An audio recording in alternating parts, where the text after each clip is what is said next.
ท่านผู้เจริญในธรรมทั้งหลายธรรมวินัยจากพระโอษฐ์ธรรมะเพื่อความพ้นทุกข์บรรยายโดยพระอาจารย์คึกฤทธิ์โสติพโลวัดหน้าป่าพงเดี๋ยววันนี้ให้ดูคลิปเรื่องหนึ่งแล้วเดี๋ยวจะโยงไปที่ข้อธรรมนะดูคลิปแล้วเราลองเดาซิว่าจะโยงไปสู่ข้อธรรมอะไรได้นะในเรื่องประเด็นอะไรนะคลิปนี้ก็เพิ่งผ่านมาสักพักหนึ่งเป็นคลิปที่มีนักเรียนมาฟังธรรมะนะถึงคลิปนี้นะแล้วเดี๋ยวเรามาดูข้อธรรมต่างๆที่เราได้นะก็คงจะนึกไปได้หลายเรื่องเนาะอย่างหนึ่งก็คือเรื่องของตโยสติปัฏฐานานะสติปัฏฐาน3ที่เมื่อให้ธรรมะแล้วเนี่ยมีทั้งพวกที่ไม่ฟังพวกที่ฟังและไม่ฟังแล้วก็พวกฟังด้วยดีนะก็มีทั้ง3แบบนะเพราะนั้นอย่างพอช่วงที่เข้ามาก็อาจจะได้ตัวแทนคณะศิษย์ก็อาจจะต้องตั้งสติ นิดหนึ่งว่าน้องมากันเสียงดังมากนะเสียงดังไปถึงข้างในเนื่องจากก็เป็นอาจจะเป็นผู้ที่ไม่เคยสดับก็เป็นธรรมดานะแต่พอเขาเข้ามาแล้วทางตัวแทนคณะศิษย์ได้พูดไปด้วยน้ำเสียงที่ปกติแล้วก็ไม่ไปดุว่าเขาอะนะก็ทำให้เขารู้สึกว่าก็สงบลงเลยแล้วประกอบกับบรรยากาศของวัดนะแล้วก็เหตุผลที่นำเสนอไปนะตัวแทนคณะศิษย์ก็บอกถึงว่าพระกำลังมีการพฤติปฏิบัติกันอย่างเงี้ยเขาก็ให้ความเกรงใจนะพอดีช่วงนั้นอาจารย์ก็เดินผ่านมาข้างหลังพอดีก็รู้สึกว่าจากเสียงที่ดังมันเงียบกริบจริงๆนะทุกคนแบบว่าเงียบลงแล้วก็นั่งเงียบอยู่อย่างนั้นนานนะก็เห็นถึงมารยาทโคจรของนักเรียนที่ก็ถือว่ายังมีมารยาทโคจรนะยังมีความเคารพในสถานที่แต่อาจจะเป็นเพราะนิสัยความคุ้นเคยนะตอนลงมาก็เลยยังไม่ได้ปรับตัวหรือปรับสภาพนะแต่พอมาได้มาปรับสภาพปุ๊บเนี่ยก็รู้สึกนะมีการเคารพนะมีการให้เกียรติสถานที่นะเคารพในธรรมอย่างเนี้ยนะเป็นส่วนใหญ่90%กว่านะก็อาจารย์อาจจะมีตำหนิเข้าไปบ้างนิดหน่อยก็เล็กๆน้อยๆแค่ 2-3 คนจาก499คนนะถ้ารวมครูที่เข้ามาด้วยคงจะ500 กว่าคนนะรองผู้อำนวยการเขาก็เคยฟังแล้วก็อยากให้นักเรียนของเขาได้มาฟังบ้างนะเราก็เลยพิจารณาข้อธรรมว่าเราควรจะให้อะไรเขาดี ก็เลยให้อย่างที่พระเจ้าทรงตรัสนั่นแหละว่าอะไรคือข้อธรรมที่เร่งด่วนที่สุดที่มนุษย์เกิดมาควรจะรู้นะและเมื่อมีการประชุมรวมกันเนี่ยควรจะทำอะไรเราก็ทำกิจ2 อย่างคือนั่งนิ่งอย่างอริยะแล้วก็กล่าวธรรมนะก็ฝึกเขาเจริญอานาปานสตินะได้นั่งนิ่งอย่างอริยะฝึกการภาวนาเขาสักชั่วเวลาหนึ่งนะ นะประมาณสัก5 นาทีนะแล้วก็ให้ข้อธรรมที่เป็นอริยสัจสี่ปฏิจจสมุปบาทโธนะให้เขาเห็นความสำคัญของคำศาสดานะให้เขาได้ทราบเรื่องของการตอบแทนบุญคุณมารดาบิดานะก็ให้ทราบเรื่องของความกตัญญูกตเวทีนะอันเป็นสิ่งที่ควรจะมีในสังคมรู้คุณแล้วก็ตอบแทนคุณและการตอบแทนคุณนั้นจะตอบแทนอย่างไรนะก็ต้องตอบแทนนะด้วยธรรม4 ประการก็ให้เขารู้เรื่องธรรม4 ประการที่เขาควรจะตอบแทนบุญคุณมารดาบิดาซึ่งเป็นการตอบแทนอย่างสูงสุดนะให้เขาทราบเรื่องของเหตุสำเร็จสมปรารถนาเพราะช่วงเขากำลังเรียนแล้วเตรียมที่จะจบเขาก็คงจะมีความคาดหวังในอนาคตกันเยอะแยะไปหมดแต่จะสำเร็จได้อย่างไรจะสำเร็จด้วยการอ้อนวอนไหมนะหรือจะสำเร็จด้วยการสร้างเหตุปัจจัยอะไรนะจึงจะสำเร็จได้ให้เขารู้เรื่องของกรรมว่าความสำเร็จต่างๆนั้นเนี่ยมันเกิดจากกายกรรมวจีกรรมมโนกรรมที่สุจริตไม่ใช่ทุจริตนะให้เขาเข้าใจถึงศีล 5ซึ่งมันเป็นความดีที่เป็นมาตรฐานนะซึ่งคนพูดเรื่องของความดีเยอะแยะไปหมดแต่ความดีที่พระศาสดาทรงตรัสแล้วมันใช้ได้ตลอดการเป็นอากาลิโกเนี่ยมันเป็นอย่างไรนะเขาจะได้ทราบเราก็อธิบายเรื่องศีล 5ความสะอาดทางกาย3 อย่างและความสะอาดทางวาจา4 อย่างแล้วก็ความสะอาดทางใจก็เลยให้ทราบเรื่องหลักๆตรงนี้นะแล้วก็ชื่นชมความสามารถตัวแทนคณะศิษย์ว่าเอาอยู่ ครูก็ประกาศไปเถอะนักเรียนก็เสียงดังอยู่นั่นแหละนะพอตัวแทนคณะศิษย์จับไมค์พูดเงียบกริบหมดเลยสงสัยเสียงไม่เหมือนครูตัวเองเสียงใครเนาะ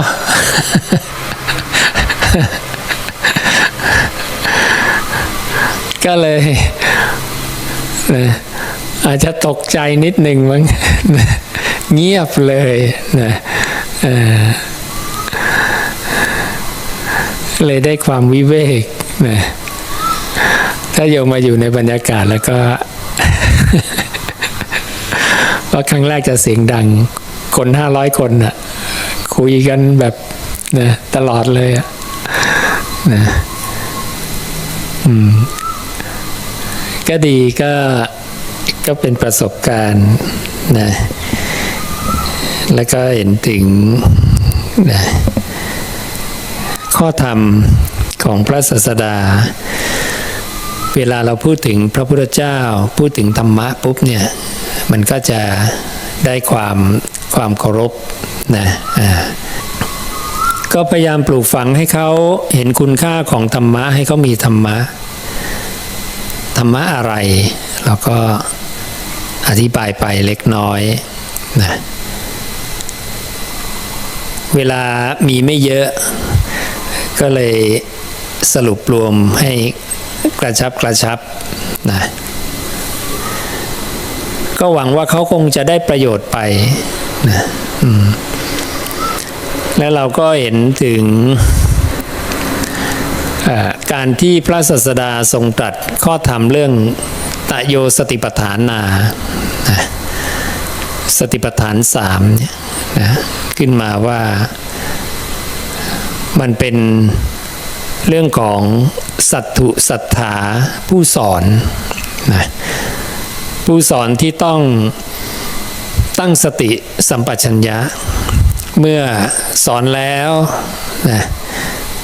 ไม่มีคนสนใจฟังเลยไม่ฟังด้วยดีไม่เงี่ยหูฟังไม่ตั้งจิตเพื่อจะรู้ทั่วถึงกับ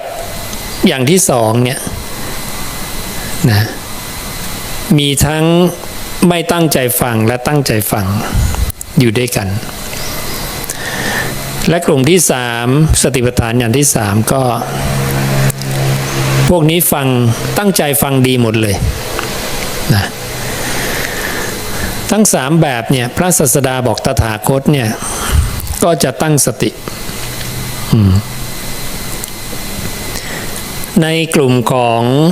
ผู้ที่ไม่ฟังเนี่ยพระองค์ก็ไม่ถูก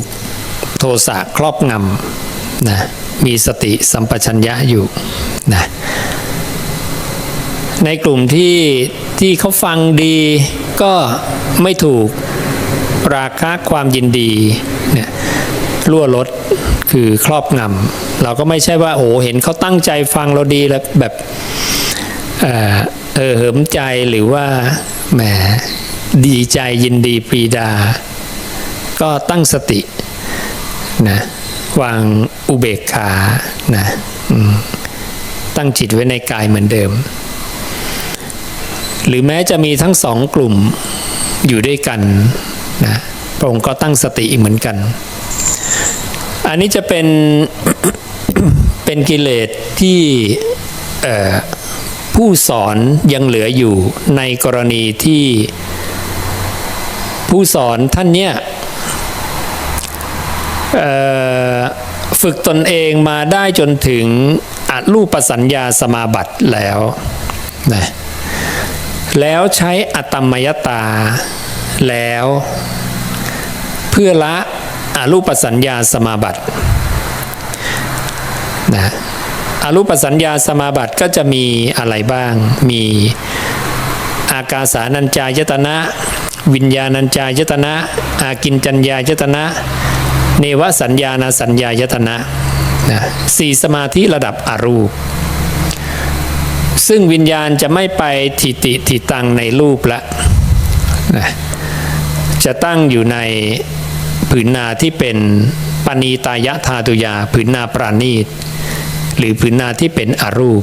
หรือเรียกอรูปภพนะ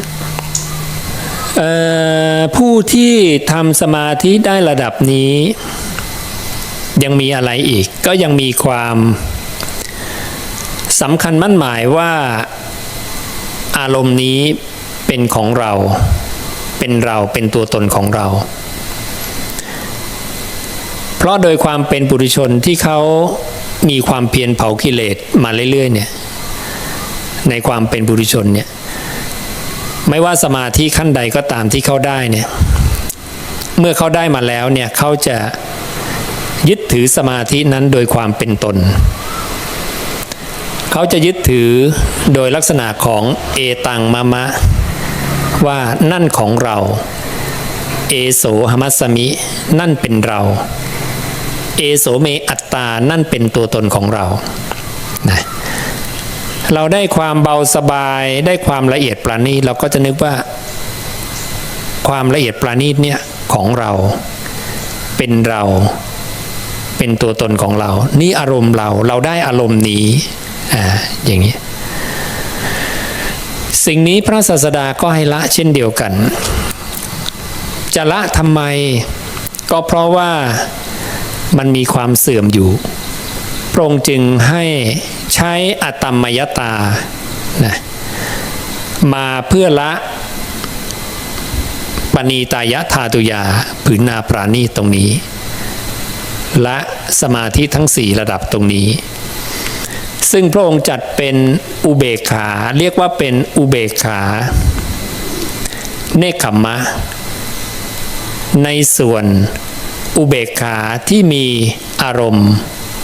นะเป็นประเภทเดียวกันอาศัยอารมณ์เดียวกันนะอุเบกขา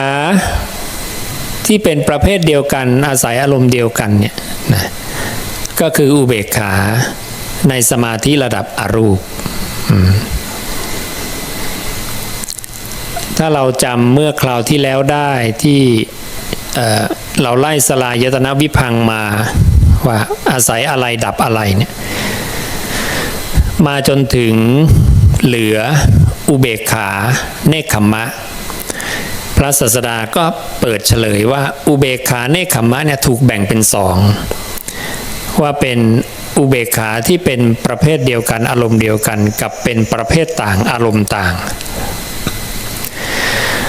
และพระองค์เฉลยอุเบกขาประเภทเดียวกันอารมณ์เดียวกันว่ามี4อย่างคือ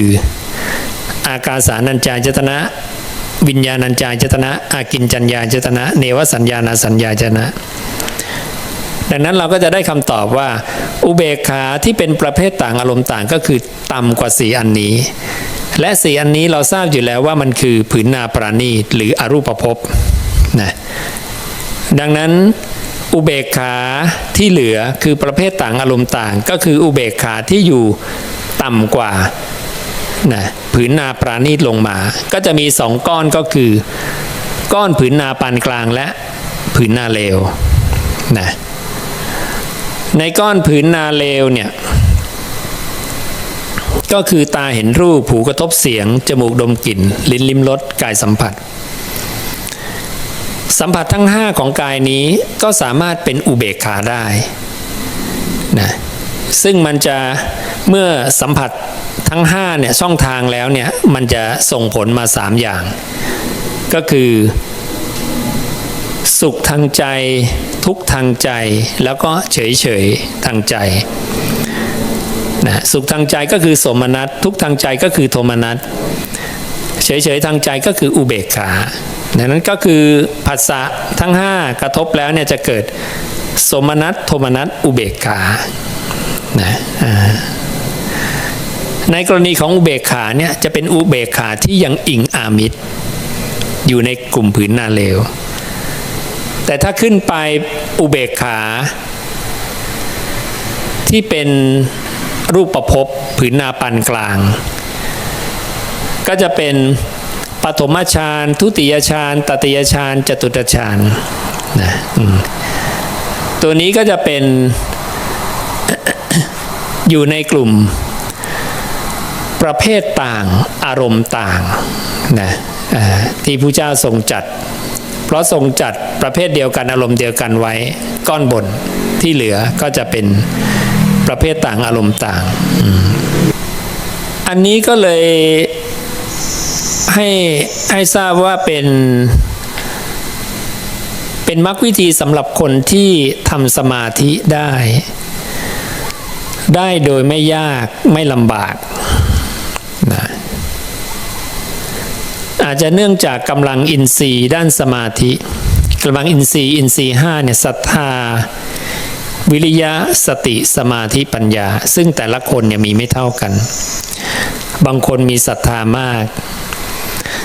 บางคนมีสมาธิมากบางคนมีสติมากบางคนมีปัญญามาก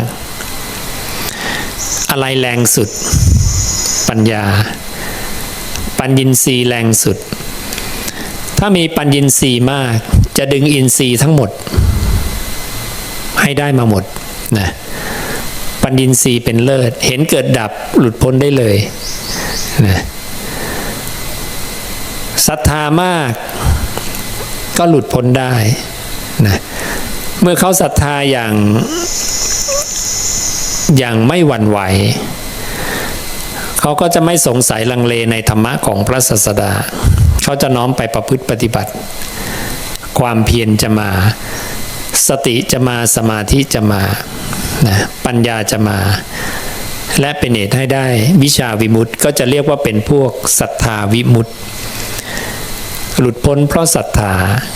นะนี่คือให้เห็นถึงความต่างกันของอินทรีย์5นะดังนั้นคนที่มีอินทรีย์ด้านสมาธิมามากพระศาสดาก็จะสอนตรงนี้นะเรื่องของสลายตนะวิปังที่เป็นการที่เขาเนี่ยทำสมาธิได้ในทุกระดับเลยจนถึงขั้นสูงสุดพอสูงสุดแล้วเนี่ยจะใช้อะไรมาปล่อยวางพระองค์ก็ให้ใช้อตัมมยตา ดังนั้นศัพท์คำนี้จะถูกอธิบายไปเยอะแยะแต่เราจะไม่อธิบายเพราะว่าพระศาสดาอธิบายไว้สมบูรณ์บริบูรณ์แล้วพระองค์พูดเกี่ยวกับอตัมมยตาไว้แค่ไหนก็คือเอาแค่นั้นเราไม่ไปขยายความเพิ่มแต่เราสังเกตจากคำนี้ที่พระองค์ทรงอธิบายมันจะอยู่ในพระสูตรสลายตนะวิพังค์เท่านั้นมีไม่กี่พระสูตรนะน้อย2-3พระสูตรเท่านั้นเองโดยหลักๆจะอยู่ตรงนี้ที่ทำให้เห็นถึงความชัดนะอตัมมยตาพระองค์บอกว่าอาศัยอตัมมยตาเพื่อละอุเบกขาเนกขัมมะนะเพื่อละอุเบกขาเนกขัมมะที่เป็นประเภทเดียวกันอารมณ์เดียวกันนั่นก็คืออตัมมยตาเนี่ยใช้เพื่อละผืนนาปราณีตพวกสมาบัติที่เป็นอรูปสัญญาสมาบัติทั้งหลายนะทีนี้ละอย่างไรเราก็ไปดูวิธีการละแบบอื่นวิธีในการละอรูปสัญญาสมาบัติแบบอื่นที่พระผู้มีพระภาคได้ทรงตรัสไว้นะในพระสูตรที่ตรัสเรื่องของการสิ้นอาสวะที่บอกว่าเรากล่าวความสิ้นอาสวะเพราะอาศัยปฐมฌานบ้างทุติยฌานบ้างตติยฌานบ้างจตุตฌานบ้างอากาสานัญจายตนะบ้างวิญญาณัญจายตนะบ้างอากินจัญญายตนะบ้างเนวสัญญาณสัญญายตนะบ้างสัญญาเวทิตนิโรธบ้าง9ระดับแล้วพระเจ้าบอกว่าพระองค์กล่าวอย่างนี้เพราะอาศัยอะไรกล่าวเล่า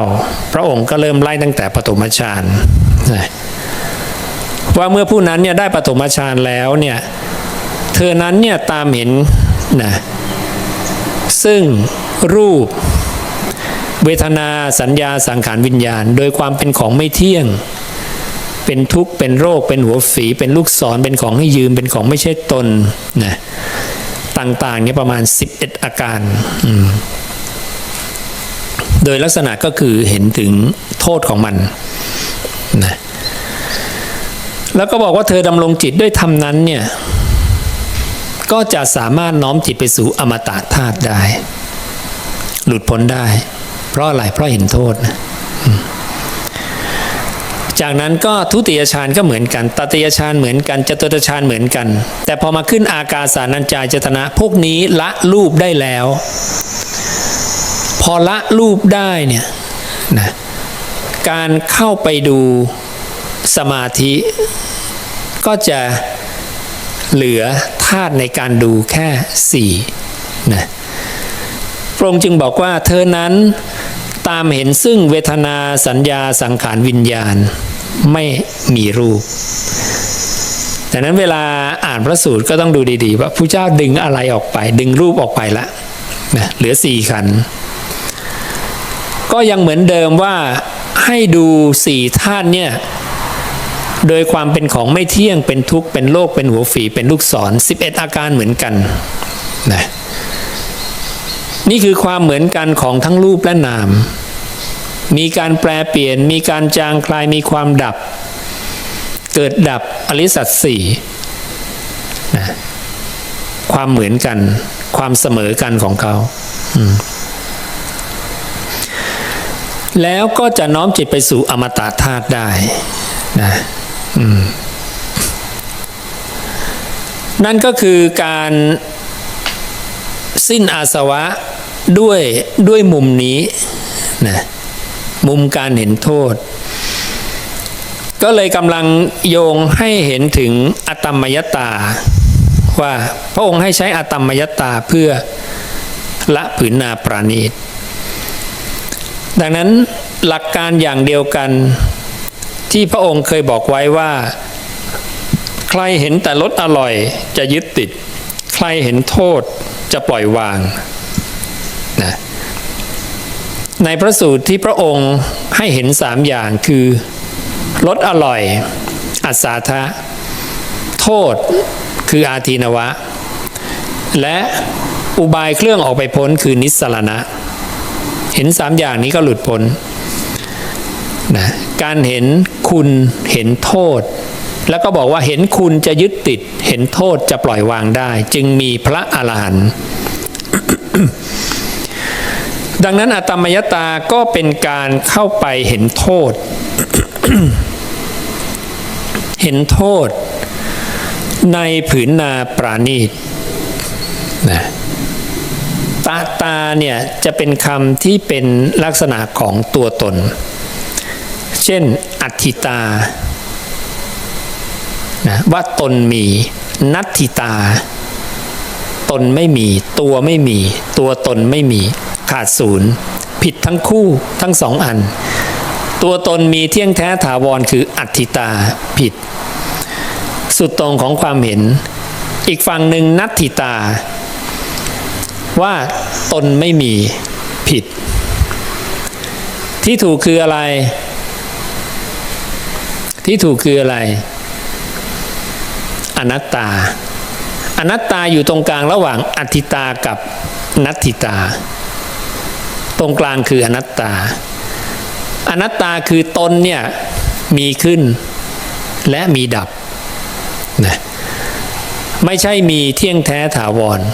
ไม่ใช่มีจริงตลอดกาลไม่มีและไม่ใช่ว่าไม่มีขึ้นแปรเปลี่ยนแล้วหมดไปนี่เป็นนิยามของอนัตตาอนัตตาใช้ได้ครอบคลุมทั้งรูปและนาม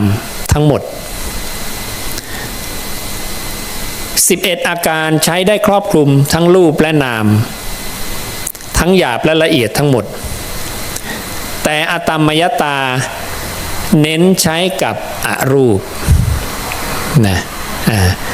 แต่นั้นเราจะเห็นว่าอตมยตาไม่ค่อยได้มีสอนณจุดใดเลยนะจะมีมาสอนตรงจุดนี้จุดเดียวเท่านั้นแค่นั้นเองนะนั่นแสดงว่าเวลาคือผู้ที่ได้อรูปสัญญาสมาบัติแล้วเนี่ยโอกาสจะสำคัญตนผิดเนี่ยมีมากเพราะมันละเอียดปราณีตมากมันจะมองไม่ออกว่าอันเนี้ยเป็นตัวตนหรือเปล่านะเพราะฉะนั้นพระศาสดาก็เลยให้เราเนี่ยใช้อตมยตาความที่สิ่งที่มีอยู่รู้อยู่ตรงเนี้ยมันไม่ใช่ของเราไม่ใช่เป็นเราไม่ใช่ตัวตนของเรานะเป็นหลักการของการเห็นโทษในผืนนาปราณีตและเมื่อเห็นโทษในผืนนาปราณีตแล้วเนี่ยถามว่าใช้เพื่อการดับผู้รู้ในผืนนาปราณีตด้วยไหมนะคำตอบแรกก็จะต้องตอบว่าไม่นะเพราะเหตุว่าพระศาสดาให้เจริญมรรคต่อดังนั้นโดยมรรควิธีปกติก็คืออตมยตาใช้เฉพาะละผืนนาปราณีตอย่าลืมว่าในผืนนาปราณีตเนี่ยมันจะมีผืนนาปราณีตและวิญญาณที่ไปทิติทิตังในผืนนาปราณีตนะที่พระเจ้าบอกปณีตายะธาตุยาวิญญาณังปฏิทิตังนะนาปราณีตวิญญาณไปตั้งอาศัยเอวังอายติงปุณพวาพินิพติโหตินะพบใหม่อันเป็นภัยที่น่ากลัวก็ได้เกิดขึ้นสำเร็จเสร็จสิ้นเรียบร้อยแล้วในพระสูตรนั้นดังนั้นชี้เห็นว่าแม้จะเป็นผืนนาปราณีตก็ตาม แต่วิญญาณปราณีตกว่าวิญญาณเข้าไปตั้งอาศัยในผืนนาปราณีตนะวิญญาณตั้งอาศัยได้ก็เพราะมีลำแสงสุริเยซึ่งเป็นมโนที่มีอาการโน้มไปเข้าไปสู่ผืนนาอาการที่โน้มไปคืออาการของภวตัณหาอา จากการที่กระทบแล้วเกิดรัศมีขึ้นบนผืนนาเป็นการได้มาซึ่งภพนั้นแล้วเรียกว่าภวะปฏิลาภิกานิสัญโยชนานิภวะคือภพปฏิลาภิกานิคือการได้มาสัญโยชนานิแปลว่าเครื่องผูกพอเราได้ธาตุปราณีตมาเราก็ผูกติดยึดติดอีกว่าธาตุปราณีตเป็นของเราเป็นตัวตนของเราดังนั้นอารมณ์ที่จะให้ติดเนี่ยมันมีตั้งแต่กามธาตุและกามธาตุได้มาติดรูปธาตุและรูปธาตุได้มาติดอรูปธาตุและอรูปธาตุได้มาติดลำแสงตั้งแต่จิตถอยมาวิญญาณถอยมามโนนะเห็นทีแรกก็จะเห็นจิตก่อนนะเร็วขึ้นเห็นทันวิญญาณเร็วขึ้นเห็นทันมโนนะเพราะมโนจะต้องเกิดก่อนกระทบปุ๊บเป็นวิญญาณจากวิญญาณค่อยเจริญงอกงามเป็นจิตนะดังนั้นที่บอกอตมยตาไม่ได้ใช้ละตัวลำแสงเพราะว่าพระศาสดายังให้อริยสาวกผู้นั้นเนี่ยเจริญมรรคต่อเพื่อการหลุดพ้นยังไม่ได้บอกว่าผู้นี้คือพระอรหันต์แล้วแต่บอกให้เจริญตโยสติปัฏฐานาต่อถึงจะจบที่ตโยสติปัฏฐานาสติปัฏฐาน3ซึ่งเราเคยได้ยินแต่สติปัฏฐาน4นะแต่อันนี้เขาได้สมาธิระดับอรูปไม่เกี่ยวข้องด้วยรูปแล้วนะดังนั้นสติปัฏฐานจึงเหลือแค่3ก็สมเหตุสมผลนี่คือลักษณะของการมีเหตุมีผลที่พระเจ้าทรงตรัสไม่มีพลาดเลยถ้าท่านตรัสอยู่ในรูปแล้วท่านไปเจอรูปเอารูปเข้าไปสิอันเนี้ยจะงงนะแต่ท่านก็ไม่มีพลาดท่านก็เป๊ะเป๊ะเป๊ะนี่คือความเป๊ะของคำศาสดาสิ่งเหล่านี้เราจะไม่มีโอกาสได้รับถ้าไม่ได้ศึกษาพุทธวจนะถ้าไม่ได้นำคำพระองค์ไปไข้ควรเราจะขาดประสบการณ์ของความปราณีตของการพูดของศาสดาเราว่าโอ้ท่านปราณีตจริงท่านละเอียดมากจริงๆไม่มีการหลุดเลยแม้แต่นิดเดียวอะไรที่มันเป็นฐานะแบบนั้นที่ต้องไม่มีอย่างนี้ก็ไม่มีที่ต้องมีอย่างนี้ก็จะมีนะไม่หลุดไม่บกพร่องเลยคมมากนี่คือภูมิปัญญาของพระองค์นะ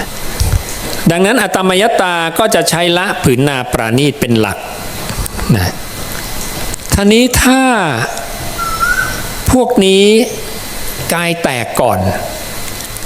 เศษความมีตัวตนที่เขาเหลืออยู่คือความมีตัวตนในช่วงลำแสงตั้งแต่มโนมาวิญญาณมาจิตเขาก็ต้องละตรงนี้การละตรงนี้เนี่ยพวกไหนละพวกอันตราปรินิพพายีนะแต่นั้นพวกนี้ก็จะเป็นอันตราปรินิพพายีทำไมไม่เป็นปุถุชนพวกนี้เลยละเพราะว่าเขากว่าจะมาถึงอุเบกขาประเภทเดียวกันอารมณ์เดียวกันเนี่ยพวกนี้ได้สดับมาแล้วโดยใช้ไล่มาตั้งแต่การใช้โสมนัสนะโสมนัสที่มีปัญญามาละโสมนัสที่ไม่มีปัญญาแล้วจากนั้นนำโสมนัสที่มีปัญญา มาละโทมนัสที่มีปัญญานะจากนั้นนำอุเบกขาที่มีปัญญามาละโสมนัสที่มีปัญญาเหลืออุเบกขาที่มีปัญญาคืออุเบกขาเนกขัมมะถูกแบ่งเป็น2ประเภทเดียวกันอารมณ์เดียวกันกับประเภทต่างอารมณ์ต่างนะแล้วเอาประเภทเดียวกันมาละประเภทต่างอารมณ์ต่างจนเหลือประเภทเดียวกันอารมณ์เดียวกันนะพวกนี้ผ่ ผ่านปัญญาด้านอริยสัจสี่มาหมดแล้วมันจะเหมือนกับพวกสัญญาเวทิตนิโรธที่เคยสดับกับไม่เคยสดับถ้าไม่เคยสดับเป็นปุถุชนถ้ากายแตกก่อนจะไปเกิดเป็นเทวดาที่ก้าวล่วงกับพระลีกาลาหารเป็นภักษาแต่ไม่ใช่เทวดาอารูปแต่ถ้าไม่เคยสดับ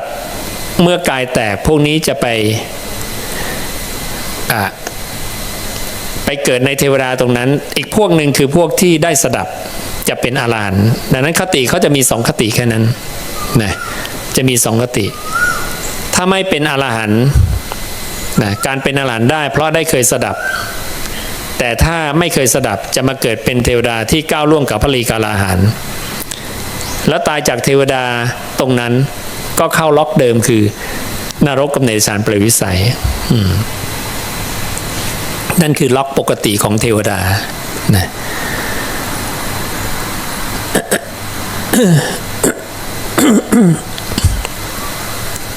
ดังนั้นอัตตมยตาก็จะใช้ละผืนนาปราณีตเป็นหลักแต่พิจารณาต่อมรรควิธีที่ใช้ละกิเลสอย่างละเอียดมันจะเอาไปใช้ละกิเลสอย่างหยาบได้ด้วยนะเกือบทุกอันที่ผู้เจ้าทรงตรัสด้วยมรรควิธีอื่นๆอย่างเช่นเนตังมะมะเนโสมัสสมินะเมโสตาซึ่งมันเป็นปัญญาขั้นปลายที่จะหลุดพ้นละนะจากการเห็นอนัตตาก็จะค่อยเห็นเนตังมะมะเนโสมัสสมินะเมโสตาแต่ก็จะมีที่พระเจ้าใช้เนตังมะมะมาตั้งแต่แรกเลยก็ได้ซึ่งตรงนี้พระองค์จะเรียกว่าเป็นผู้ที่ยิงไกลนะมีปัญญาหนาแน่นนะดังนั้นพวกนี้ มีอินทรีย์แก่กล้าในด้านปัญญาเขามีสุตตะมาเพียงพอเข้าใจถึงนะต่อภาพได้ก็หยิบเครื่องมือนี้มาใช้ได้เลยนะอีกกรณีหนึ่งสำหรับคนอินทรีย์แก่กล้าแม้จะเป็นมรรควิธีที่ใช้ละผืนนาปราณีตถ้ามีปัญญาพอกายยังไม่แตกทำลายก็จะสามารถละในส่วนของลำแสงไปได้ด้วยตัวอย่างมีในมรรควิธีที่พระเจ้าทรงตรัสกับพระอานนท์ว่าเนี่ยเป็นมรรควิธีเพื่อละสังโยชน์5เบื้องต่ำ คนใช้แล้วจะได้เป็นอนาคามีแล้วพระเจ้าก็ทรงตรัสไปจนถึงอรหันต์แล้วพระอานนท์ก็บอกทำไมนี่มันเป็นเครื่องมือเพื่อละโอรัมภาคิยสังโยชน์แต่ทำไมเขาได้เป็นอรหันต์พระเจ้าบอกว่าเป็นเพราะความต่างกันของอินทรีย์นะเช่นเดียวกันอตมยตามีเพื่อละผืนนาปราณีตแต่ถ้าเป็นผู้ที่มีอินทรีย์แก่กล้าผู้นั้นก็สามารถหยิบมาใช้ได้ละส่วนของลำแสงก็ได้นะก็เป็นฐานะที่เป็นได้นี้ก็เลยนำพระสูตรต่างๆมาเชื่อมโยงเพื่อเปิดภาพให้กว้างขึ้นว่าโดยปกติก็คือเอาไว้ละผืนนาปราณีตนั่นแหละไม่ได้ละในส่วนของลำแสงนะในส่วนของลำแสงที่จะทำต่อก็คือต้องใช้ตโยสติปัฏฐานาต่อนั่นเองถ้าเราไปอ่านพระสูตรนี้ในภาษาไทยเนี่ยเขาจะใช้คำว่าศาสดาแต่ในบาลีไม่ได้ใช้คำว่าศาสดาใช้คำว่าสัตถุหรือสัทธานะแปลว่าผู้สอนนะดังนั้นไม่จำเป็นจะต้องเป็นศาสดานะเพราะศาสดาเป็นคำที่มีนัยสำคัญคือมีในบาลีด้วยนะดังนั้นตรงนี้พระศาสดาของเราใช้คำว่าผู้สอนและผู้สอนที่ทำอย่างเนี้ยถ้าสำเร็จแล้วเนี่ยจะเป็นผู้สอนที่เลิศจะสามารถฝึกบุรุษให้วิ่งไปได้ทั้ง8ทิศในทิศทั้ง8นะเพราะอะไรเพราะว่าเขาเชี่ยวชาญหมดเขาทำสมาธิได้ทุกระดับนะ ดังนั้นใครจะมีอินทรีย์มาขนาดไหนก็ตามนั่งในนี้400-500 คนคุณจะมีอินทรีย์แบบไหนฉันตอบได้หมดนะคุณจะมาสมาธิระดับรูปอรูปฉันก็ตอบคุณได้นะคุณจะเอาเบื้องต่ำนะอยากละรูปอย่างเดียวฉันก็ตอบคุณได้นะอธิบายให้คุณได้ไม่นั่งนิ่งเมื่อถูกถามปัญหาในอภิธรรมอภิวินัยก็ตอบได้ไม่นั่งนิ่งก็จะทำให้ผู้นั้นเนี่ยผู้รับการสอนนั้นเนี่ยนะบรรลุธรรมได้ง่ายเพราะว่าสะดวกและถนัดกับอินทรีย์ของตนนะอันนี้ก็เป็นประโยชน์ของผู้สอนที่มีความเก่งกล้าสามารถมีความเชี่ยวชาญชำนาญในธาตุอันหลากหลายนะคือเป็นผู้ฉลาดในธาตุนะแทงตลอดซึ่งธาตุเป็นอเนกก็เลยให้เราได้ทราบถึงเรื่องของอตัมมยตาแล้วก็ต่อด้วยตโยสติปัฏฐานานะสติปัฏฐาน3ทวนกันซ้ำอีกครั้งหนึ่งเพราะว่าห่างๆไปนานเดี๋ยวจะลืมนะเราก็ลองไปทบทวนได้ในพระสูตรสลายตนะวิพังค์นะซึ่งพระองค์จะพูดถึงตั้งแต่อายตนะภายใน6อายตนะภายนอก6วิญญาณ6มาประกอบกันเป็นผัสสะ6นะ3องค์ประกอบของผัสสะอธิบายแต่ละอันอายตนะภายในหมายถึงอะไรภายนอก6หมายถึงอะไรวิญญาณ6หมายถึงอะไรจากนั้นมาประกอบเข้าเป็นผัสสะทั้ง6ได้ผัสสะมา6ก้อนแล้วเนี่ยนะจะเกิดอะไรจะเกิดโสมนัสโทมนัสอุเบกขาอันนี้จะพูดเรื่องทางใจทั้งนั้นเลยนะเพราะโสมนัสก็เป็นทางใจโทมนัสก็ทางใจอุเบกขาก็ทางใจเกิดโสมนัสโทมนัสอุเบกขามันจะมีคน2แบบที่มีปัญญากับขาดปัญญาพวกขาดปัญญาก็จะเพลิดเพลินพร่ำสรรเสริญเมาหมกไม่ว่าจะได้โสมนัสโทมนัสหรืออุเบกขาก็ตามนะโสมนัสก็เพลิดเพลินโทมนัสก็เพลิดเพลินอุเบกขาก็เพลิดเพลินไม่มีปัญญาเห็นความไม่เที่ยงเห็นโทษของมันอีกกลุ่มหนึ่งจะมีปัญญาเห็นความไม่เที่ยงเห็นโทษบุคคลพวกนี้อย่างน้อยก็คือต้องได้สดับนะเพราะข้อธรรมนี้คิดเองไม่สามารถเว้นพระพุทธเจ้าผู้เดียวนะในนั้นอริยสัจสี่เนี่ยพระศาสดายืนยันเลยว่าปุถุชนไม่มีทางคิดเองออกต้องได้ฟังมาก่อนอย่างน้อย1บทนะแล้วนำมาใคร่ควรถึงจะต่อยอดได้คนที่คิดเองเห็นเองรู้เองได้มีแต่สัมมาสัมพุทธะเท่านั้นหรือพระปัจเจกพระพุทธเจ้านะดังนั้นพวกนี้เมื่อได้รับ3อารมณ์แล้วเนี่ยสมนัสโทมนัสอุเบกขาแล้วเนี่ยมันจะแบ่งเป็นสองพวกมีปัญญากับขาดปัญญานะจึงเรียกว่าเป็นมโนปวิจาร18แล้วก็ไปสู่สัตตบท36นะก็จะอาศัยตัวที่มีปัญญาไปละตัวไม่มีปัญญาในตัวที่มีปัญญาละตัวไม่มีปัญญาแล้วก็จะเหลือน้อยกลุ่มลงแล้วใช่ไหมก็จะเหลือน้อยกลุ่มลงก็จะเป็นทั้งสุขใจที่มีปัญญาทุกข์ใจที่มีปัญญาเฉยๆที่มีปัญญาควรทิ้งอะไรล่ะควรทิ้งทุกข์ใช่ไหมดังนั้นก็จะต้องเอาสุขมาทิ้งทุกข์ก่อน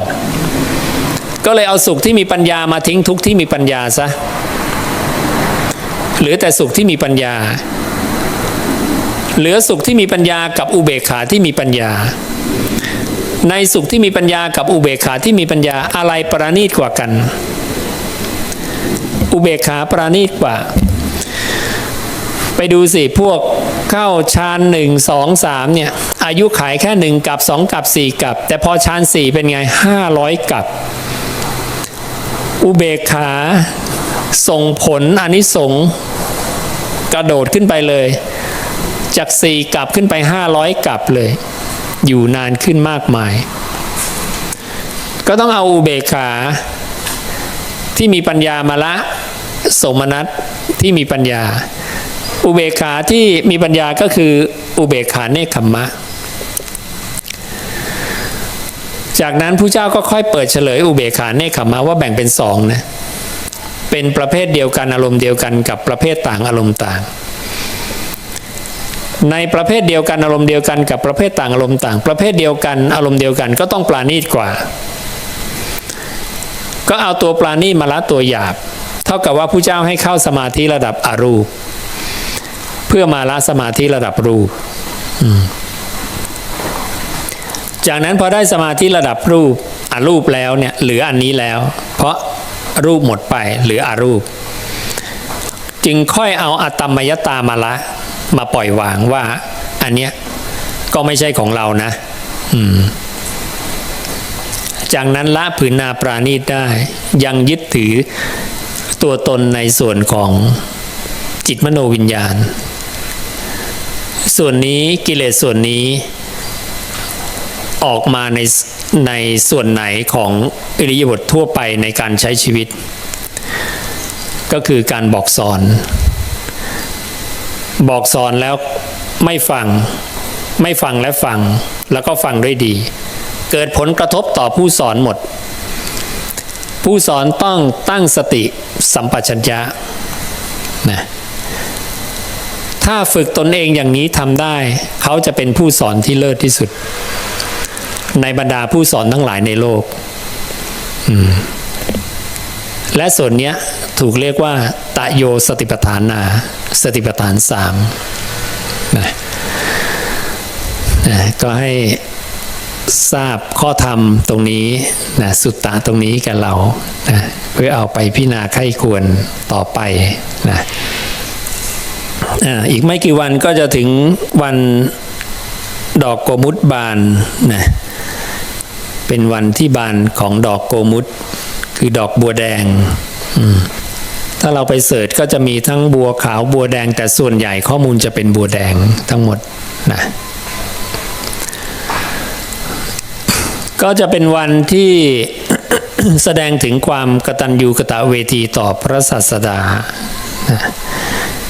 ที่ภิกขุนะจำนวนมากไม่ว่าจะเป็นกำลังเดินมรรคเป็นโสดาบันสกทาคามีอนาคามีอรหันต์ก็ล้วนเดินทางเข้าไปเฝ้าพระผู้มีพระภาคเมื่อรู้ว่าพระองค์อยู่ที่ใดบ้างนะก็จะเดินทางไปที่นั้นตัวอย่างก็มีเช่นที่สาวัตถีหรือที่กรุงเวสาลีถ้าเวสาลีก็จะมีที่กูตาคาลศาลาป่ามหาวันนครเวสาลีนะบ้างก็ว่าใกล้นครเวสาลีบ้างก็ว่าเขตกรุงเวสาลีก็แล้วแต่นะต้องรอไปเกิดตอนนั้นนะถึงจะได้รู้แน่ชัดนะก็จะเป็นการประชุมกันนะการพบปะกันกลับไปหาพระศาสดานะดังนั้นเราก็จะได้มีโอกาสมา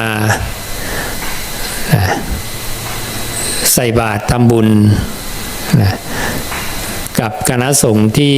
มาจากทั้ง4ทิศนะที่จะมารวมประชุมกันที่นี่นะเขตสีมาวัดนาป่าพงนี้นะ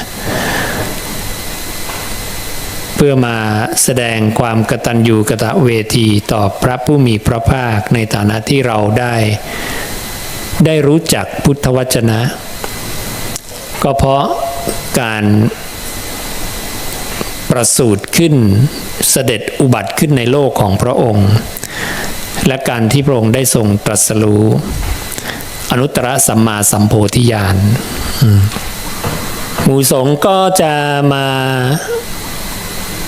สนทนาธรรมะกันด้วยนะจะมีเวลามีโอกาสนานๆได้มาพบปะเจอกันทีนะก็คงจะสนทนาธรรมะกันเป็นหลักก็เลยเหมือนกับที่พระองค์ตรัสเรื่องของสังคัมมะสมาคัมมะนะอัตเถนะอัตถังก็คือการประชุมกันมั่วสุมกันเนี่ยในคำของพระองค์นะเราก็ถกกันคุยกันนะได้รับฟังคำพระศาสดาไปแล้วปฏิบัติกันได้อย่างไรเป็นอย่างไรกันบ้างมีข้อธรรมข้อสงสัยอะไรก็มาประชุมกันมั่วสุมกัน